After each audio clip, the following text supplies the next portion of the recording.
Students who are going to attend class 11th, जो 10th से 11th में shift हो रहे हैं, उनमें से काफ़ी सारे बच्चों को एक डाउट रहता है कि क्या वो रेगुलर स्कूल जिसमें पढ़ रहे थे वहाँ पढ़ें, डमी स्कूल चले जाएं, ओपन स्कूल चले जाएं, क्या करें, क्या बेटर है।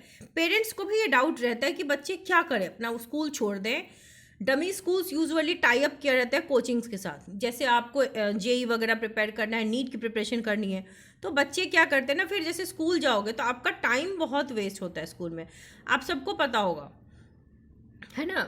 आप सबको पता होगा कि आप जो स्कूल जाते हो, 10th जिन्होंने दे दिया है उन्होंने ये फील किया है कि साल भर आपके पास सेल्फ स्टडी का टाइम बहुत कम था। बट एक और बात है कि बेटा 10th में सिलेबस भी बहुत कम है। ट्रस्ट मी, जब आप 11th में जाओगे देन यू विल रियलाइज कि सिलेबस तो बहुत ज़्यादा है।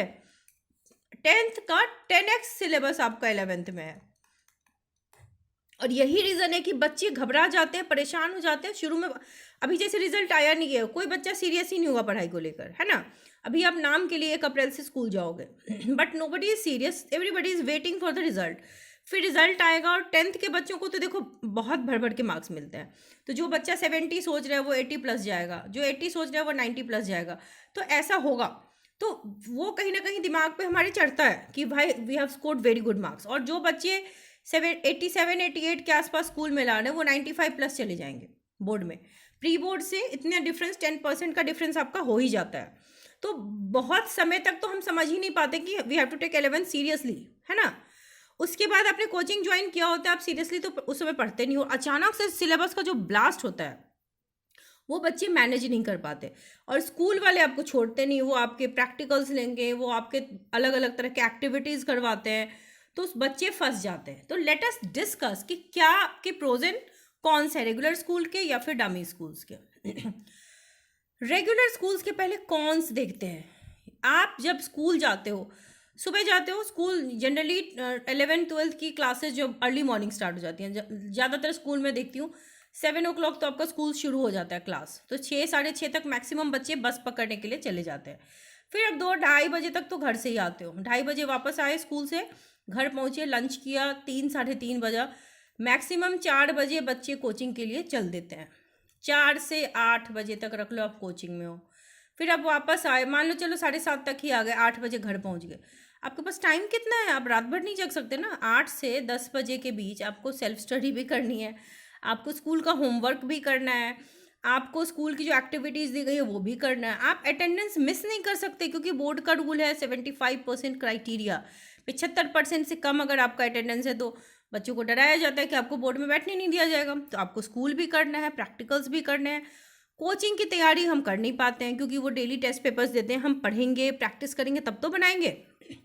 तो वो सारी दिक्कतें होती हैं। और बच्चा जब सुबह के 7 बजे का गया हुआ रात के 8 बजे घर वापस आएगा, 13 घंटे बच्चा बाहर रहेगा, तो ऑब्वियसली वो थक जाएगा। वो रोबोट तो है नहीं, ह्यूमन है, ह्यूमन थकता है। अब इस 2 घंटे में आप कितना पढ़ लोगे, कितना पढ़ लोगे।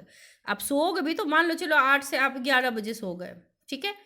फिर आपको सुबह तो 7 बजे स्कूल की बस पकड़नी है या 6:30 बजे पकड़नी है, तो आप कम से कम 5 o'clock तो उठोगे। तो एटलीस्ट आप 6 hours 7 hours की स्लीप तो लोगे। Sleep is very important. अगर आप स्लीप नहीं लोगे तो आप पढ़ भी नहीं पाओगे, ब्रेन रिलैक्स नहीं होगा तो ग्रास्पिंग भी नहीं होती। तो सबसे बड़ी प्रॉब्लम रेगुलर स्कूल्स की ये होती है कि वो आपको एग्जॉस्ट कर देते हैं। If your school focuses on your attendance, if your नहीं, हर स्कूल अटेंडेंस पे फोकस करता है। बच्चा 2 दिन एबसेंट मार दे तो स्कूल वाले फ़ोन करने लगते हैं कि भाई तू आ नहीं रहा, फिर हम एक बोर्ड देने नहीं देंगे। So that is a problem in case you are doing a side coaching. अगर आप साइड कोचिंग कर रहे हैं तो you need holidays to prepare for the upcoming test. वहाँ पे जो टेस्ट पेपर्स होंगे, आप तैयारी नहीं करोगे तो टेस्ट पेपर में आपके नंबर कैसे आएंगे। उसमें कुछ बच्चे टाइम मैनेज बढ़िया से कर लेते हैं, उनके अच्छे भी आ जाते हैं। मैक्सिमम बच्चे नहीं कर पाते, फिर वो प्रेशर में आ जाते हैं कि भाई इसके तो नंबर आ रहे हैं, बोर्ड में तो मेरे भी 95 थे, मेरे यहाँ टेस्ट में नंबर क्यों नहीं आते। तो बच्चे थोड़े से डीमोटिवेट भी होने लगते हैं, है ना। So you will be force to study the subject which you might think could be done in and with ease. तो मान लो आपके कोचिंग में चल रहा है कि अगर मैं केमिस्ट्री का ही एग्जाम्पल लूँ तो कोचिंग में चल रहा है सोल्यूशन, स्कूल पढ़ा रहा है आपको ऑर्गेनिक केमिस्ट्री, आपको तो वो भी पढ़ना पड़ेगा, आप छोड़ोगे नहीं उसको क्योंकि वो भी टेस्ट लेंगे स्कूल वाले भी। You might be force to give all the test they take because schools maintain their own decorum.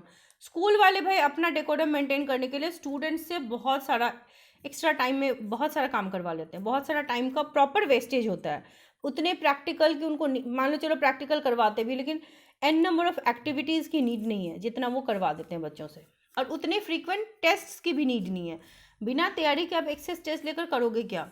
बच्चे पढ़ ही नहीं पाते, वो टेस्ट में ही लगे रहते हैं। Completing practical files is a next level problem. बच्चे वही करते रहते हैं, प्रैक्टिकल फाइल्स बनाते हैं। कुछ बच्चों के तो पेरेंट्स हेल्प कर देते हैं, विच इज़ ओके, क्योंकि आपके पास उतना टाइम नहीं होता। थोड़े से इसके ये तो हो गए इसके कॉन्स, है ना। You need to appear for, हाँ ये बात तो सही है। Teachers conducting lecture and practical in regular schools are not experienced. हाँ, टीचर्स जो रेगुलर स्कूल में पढ़ाते हैं वो देखो वो आपका एनसीईआरटी का खाना पूर्ति, ऑनेस्टली कहूँ तो मैक्सिमम स्कूल्स में ये होता है कि खाना पूर्ति कर देते हैं कि सिलेबस इज़ कंप्लीटेड। बेशक आपको कॉन्सेप्ट की क्लैरिटी हुई हो ना हुई हो, तो कॉन्सेप्ट की तो आपको क्लैरिटी नहीं है, आपको कहीं ना कहीं कोचिंग की नीड तो पढ़ने ही वाली है, ठीक है। लेकिन इसका एक पॉजिटिव साइड भी होता है रेगुलर स्कूल्स का, कि आप दोस्तों से मिलते हो, you interact with your friends, आप लोनली फील नहीं करते, आपको अपने जैसे लोग मिलते हैं। कि भाई जो ऐसे बच्चे जो स्कूल भी जा रहे हैं, कोचिंग भी जा रहे हैं, और जिनकी तैयारी नहीं हुई है ना। तो ये एक फैक्टर है कि चलो स्कूल जाते हो, एक रूटीन है।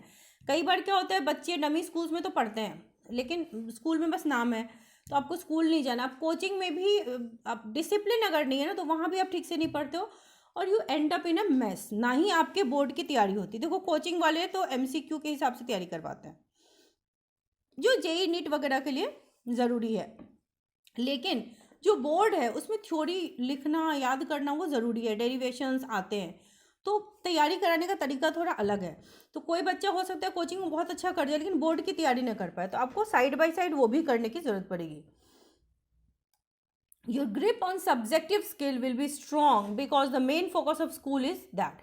तो स्कूल आपको वैसी चीज़ें पढ़ाता है जो बोर्ड के लिए ज़रूरी है, और बोर्ड में 75% मार्क्स जेई वाले बच्चों के लिए भी नीडेड है, नहीं तो आप बैठ नहीं सकते एग्जाम में।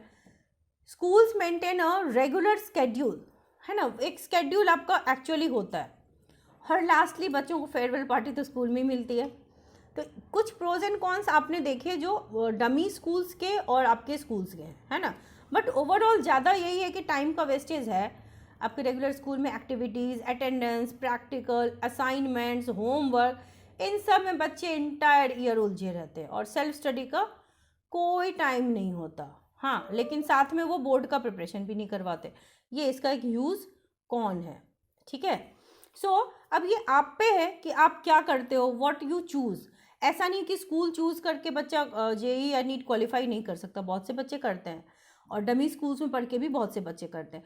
तो ऐसा है कि आप अगर रेगुलरली पढ़ो, कंसिस्टेंट स्टडी करो, है ना, तो और फोकस के साथ पढ़ो। कंसिस्टेंसी एंड फोकस ये दो चीज़ें ही हैं। अगर आप में ये दो चीज़ें हैं तो आप कोई भी एग्ज़ाम क्रैक कर सकते हो, क्योंकि डमी स्कूल्स का भी इंटीग्रेशन तो होता है कोचिंग के साथ, और उसमें आपको फ़ी भी चार्ज किया जाता है एक्स्ट्रा। तो सारी चीज़ें देख करके डिसाइड कीजिए। मैंने आपके साथ सारे प्रोज एंड कॉन्स डिस्कस कर लिए हैं। सो यही है, आप समझ चुके होंगे डमी स्कूल्स में क्या होता है, रेगुलर स्कूल्स में क्या होता है। So I hope you have understood everything. Wish you all the very best.